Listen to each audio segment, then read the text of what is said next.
Okay, another question I get quite a bit is there an optimal diet that's like better than the others? So like, is there a diet plan that's better than all the other diet plans? That's kind of what the question that people like to ask constantly. What's the best diet, basically? To that, it would just heavily depend. I would have to answer that question with, it depends. What's your goal? Because if your goal is to get as strong and powerful and as muscular as possible, a vegan diet is probably not the optimal way to get you to that goal. Whereas if your goal is to, I mean, man, it could depend. Like, it really depends on your goal. So I'll use this in the example of me, because that's kind of the easiest way that I can actually educatedly like speak to this is just off of my own personal goals and my own personal experimentations with diet. So what I have noticed and what I have seen in a lot of people is that people, for the most part, I think that people are the most optimal in terms of how they feel, how they perform, and what they're able to get done in terms of fitness. The diet that I think supports that the most is basically a mixture of a lot of animal products and certain plant products. And the reason why I say certain plant products is because plants and animals, in terms of their bioavailability in nutrients, and also the plant and the toxins that come with plants, for the most part, can be a lot different than in animal products. So for example, there are no known toxins in animal products, meaning if you shot a deer and you wanted to eat that deer, you could pretty much consume that entire deer without any harmful toxins to the human body. So you could basically eat everything. You could eat the brains, you can eat the animal's bones, you can eat the animal's skin, you can eat the animal's heart, lungs, stomach, spleen, liver, kidneys, everything. You could eat almost the entire animal. I mean, you probably wouldn't want to consume the feces that are like left over in the animal's intestines. You'd probably want to get rid of those first. But what I'm saying is, there aren't toxins in animals. You can eat the whole damn thing. A plant, for example, if you go and pick a dandelion, or if you go and pick certain plants. Now maybe I should use a better example, maybe a dandelion, because people don't know, they know not to just normally eat that. Maybe a better example is, so take a sweet potato, for example. A sweet potato is a very nutritious food, and I eat sweet potatoes. It's very nutritious. But sweet potatoes, even though it's known to be a very, very health food, it's known to be like healthy for everybody, sweet potatoes contain high amounts of oxalates. So what an oxalate is it's essentially a plant chemical. It's something that if a person doesn't have the ability to deal with oxalates in their diet very well, it can be a very harmful food. I've read and listened to a lot of doctors that have patients that as soon as they got their patients off of a high oxalate diet, their depression, their joint pain, their anxiety, their gut health, it all normalized. So what I'm saying is there's no oxalates. The other thing I can bring up is lectins. A lot of plants have lectins, and lectins can kind of do the same thing. Lectins, it's a a lectin is something that the human body is not able to digest. You can't digest lectins. It's like fiber. You can't actually digest fiber. Now, fiber arguably could be a good thing or it could be a bad thing.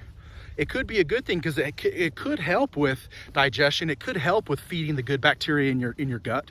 But also it could be a very bad thing for some people. Some people don't handle fiber well at all, but yet they just sit and consume it all day because they think they're supposed to. But it may not be the smartest thing for you. And so I say animal products are kind of like the top of the food chain. So if you want to build an optimal diet, in my opinion, base it with animal products, namely red meat, eggs, man, and probably fish, salmon to be specific. Red meat has just a incredible profile of nutrients that most every plant does not have. So your kale, your spinach, all these superfoods that you hear about, maybe they're superfoods, but maybe they're not, because kale, spinach, stuff like that, high amounts of potential toxins that people don't digest very well. Others may digest them fine, but spinach, man, you're talking, there's high amounts of undigestible things in spinach that could cause people problems like leaky gut, irritable bowel syndrome, things that cause poor digestion. Whereas animal products, there's nothing in animal products that are considered like undigestible nutrients. Now, obviously, you could have an egg allergy. There could be something in eggs you could be allergic to. But from what I understand, from what I've read and looked into, I've never heard of someone that has an allergy to beef. I've never seen that. And so I would use beef as like the foundation of an optimal diet for somebody. Now, we can argue back and forth about how conventional beef that's like raised in not the best ways, basically the beef that you buy at Walmart, we can argue that could be full of toxins and chemicals. Definitely, we could argue that. But what you wouldn't be able to argue is take the best quality beef and take the organic best quality kale, and I could argue with you and show you reasons as to why kale could be more damaging to someone than it could be good. Whereas I feel like most people would have a harder time arguing that beef, red meat, like a grass-fed, grass-finished beef, I believe someone would have a harder time arguing how that would hurt anybody.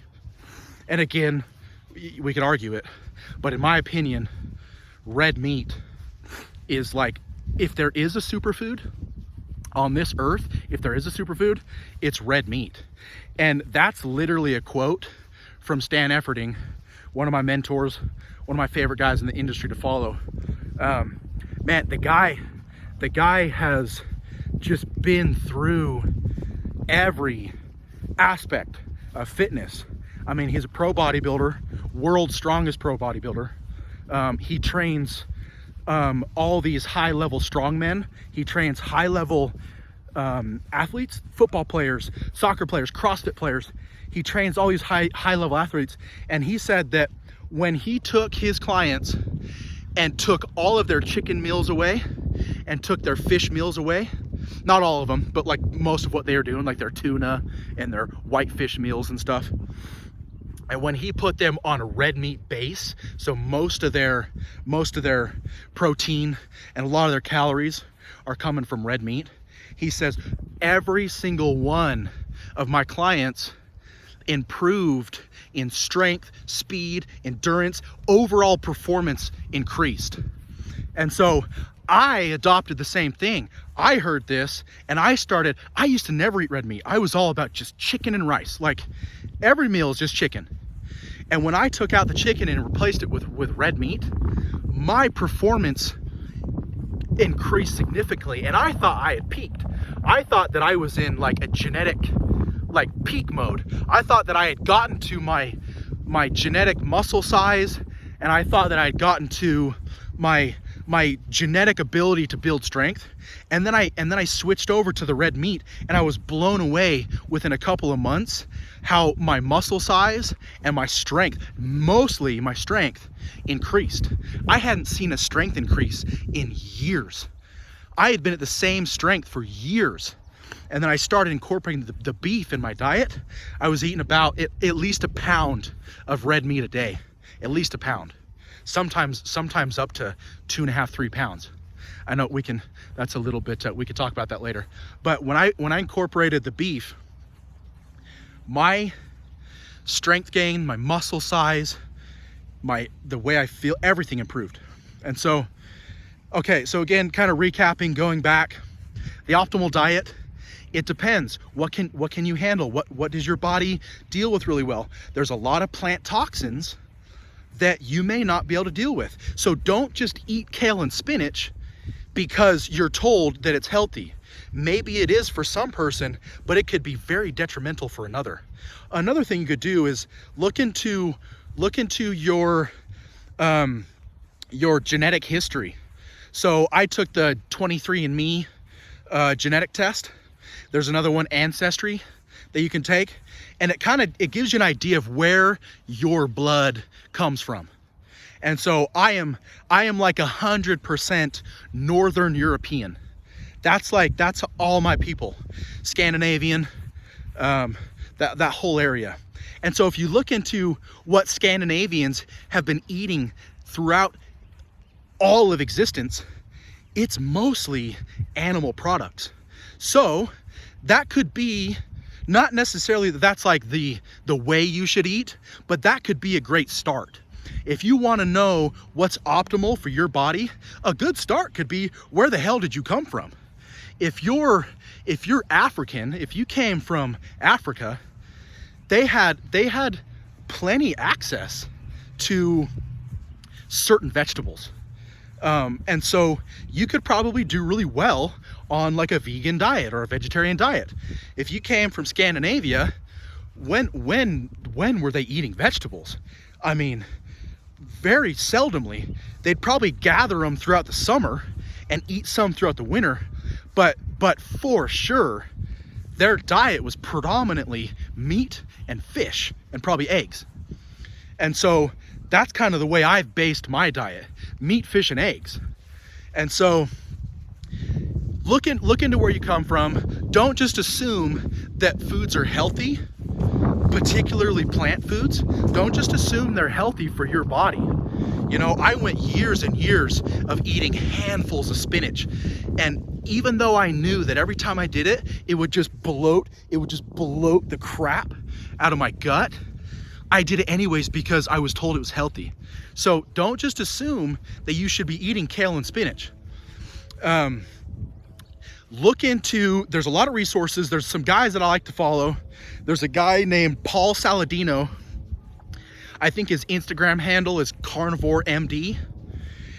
He is kind of leading the charge. Him and a guy named Sean Baker, they're kind of leading the charge on helping people understand that plant toxins and plants in general may not be this panacea that we've all been told that they are. And so look into that stuff, because I've had major gut issues my whole life, and eliminating certain health foods is what solved the problem. And so again, to recap, my opinion, base your diet off of animal products, namely red meat, fish, and eggs, and salmon. Make salmon the main part of your fish diet, just because a lot of the other fish products are heavily contaminated because of just pollution in the ocean. And so, and again, we can argue the contamination of meat and plant products. We can, but if you want to go to the bare, like go back to the roots. So an organic plant and a grass-fed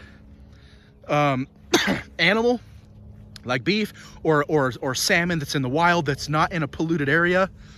I think I could win the argument in terms of the animal foods are more bioavailable. There's more nutrients in animal products, and there's less likely for you to have digestive issues from animal products. And again, we can argue that milk is something that people have lactose intolerance, so that could be an issue. So you might have to get rid of milk. But again, build the diet around animal products. So the base, so if you have the pyramid, I think the pyramid that we have, the health organization that have the food pyramid, I think it's freaking backwards. I think that the bottom should be animal products. And then as you work your way up towards the top is where you would put in more plants and stuff like that. Because man, there's so much nutrients in animal products. Beef liver, I would match beef liver up against any plant. Beef liver has a much superior nutrient profile than kale, spinach, goji berries, pineapple, any of that stuff. Anyone that considers like a superfood, match that up against beef liver. I mean, that's like the ultimate superfood right there. Anyways, I'm ranting again. But build your diet off of animal products and then fill in the gaps with plants. That's probably what I would say. Good luck with that, guys. Let me know what you think. Peace.